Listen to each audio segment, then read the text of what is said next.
भ्रष्टाचार न कानून से खत्म होगा न किसी व्यक्ति से खत्म होगा। आप दुनिया में देखिए कि जिन देशों में भ्रष्टाचार खत्म किया गया या कम किया गया, वहां इसको कैसे किया गया। दुनिया में सबसे ईमानदार देश स्कैंडिनेवियन यूरोपियन देश हैं, फिनलैंड, स्वीडन, नॉर्वे। इन देशों में सबसे कम भ्रष्टाचार है। वहां पर भ्रष्टाचार कैसे कम किया गया? पहली बात, योग्य लोगों को चुनकर राजनीति में लाइए। अगर नेता ही चोर है, जो तिजोरी का मालिक है वही चोर है, तो स्वाभाविक तौर पर भ्रष्टाचार रहेगा। दूसरी बात जो ज्यादा महत्वपूर्ण है, सत्ता और संसाधन का विकेंद्रीकरण। मतलब बिहार के सेक्रेटेरिएट में पटना में बैठ के फंड का बंटवारा न हो, उसका बंटवारा नीचे पंचायत के स्तर पर होना चाहिए। पंचायत को यह अधिकार होना चाहिए। पंचायती राज कानून में ये बात कही गई थी कि 1/3 विकास की राशि पंचायतों के माध्यम से खर्च होना चाहिए। तो अब वो पैसा आज खर्चा हो रहा है बीडीओ के माध्यम से, सीओ के माध्यम से, ज्वाइंट सेक्रेटरी के माध्यम से, तो वहीं से पीसी काटता है, चोरी करता है। आप में से कुछ लोग कह सकते हैं कि भैया जनप्रतिनिधि भी तो पंचायत में चोर है। कुछ लोग उसमें चोर हैं, लेकिन वो 5 वर्ष में फिर उसको चुनाव भी फेस करना है।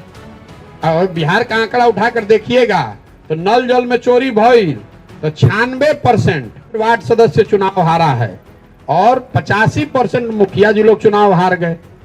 तो अगर आप चोरी कीजिएगा तो आज नहीं तो कल जनता हराइए देगी।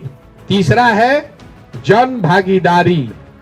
बिहार के लोगों को जानकारी ही नहीं है गांव के स्तर पर कि उनका अधिकार क्या है, उनको कौन स्कीम मिलना चाहिए, नहीं मिलना चाहिए। सरकार का कोई प्रयास ही नहीं है लोगों को जोड़ने का। और चौथा है बड़े पैमाने पर तकनीक का, टेक्नोलॉजी का प्रयोग। जो मान लीजिए कि नल जल योजना बनल बा, रोज पर चर्चा होता कि कितना चोरी होता। जिस नल जल योजना को बनाने में 20 लाख रुपया लगा, अगर सरकार ने 20,000 रुपया उसमें और लगाया होता तो सारा डेटा रियल टाइम बेसिस पर, कब वो पंप ऑन हुआ, कब पंप बंद हुआ, कितना पानी निकला, पटना में बैठे बैठे आप टेक्नोलॉजी के माध्यम से देख सकते थे। वो किया नहीं, तो अब आपको पता नहीं चल रहा है कि कौन नल जल चल रहा है और कौन नहीं चल रहा है। दुनिया के जो देश हैं, आप फिनलैंड चलिए, आप स्वीडन चलिए, नॉर्वे चलिए, न्यूजीलैंड में भी बहुत ईमानदारी है। जो ईमानदारी का इंडेक्स है उसमें 10 जो बढ़िया देश हैं दुनिया भर में, उन देशों ने भ्रष्टाचार पर अंकुश इन 4 चीजों से लगाया है। अच्छे लोगों का चुनाव किया, अपने सत्ता का और संसाधन का विकेंद्रीकरण किया, जन भागीदारी को बढ़ाया योजनाओं के क्रियान्वयन में, और बड़े पैमाने पर टेक्नोलॉजी का, तकनीक का उपयोग हुआ। इन चारों चीज से भ्रष्टाचार पर अंकुश लगाया जा सकता है। जो दुनिया में प्रमाण है दूसरे जगह, उसी के आधार को, उसका अगर आधा भी हम लोग बिहार में लागू कर देंगे तो आप देखिएगा स्थिति बिल्कुल बदल सकती है।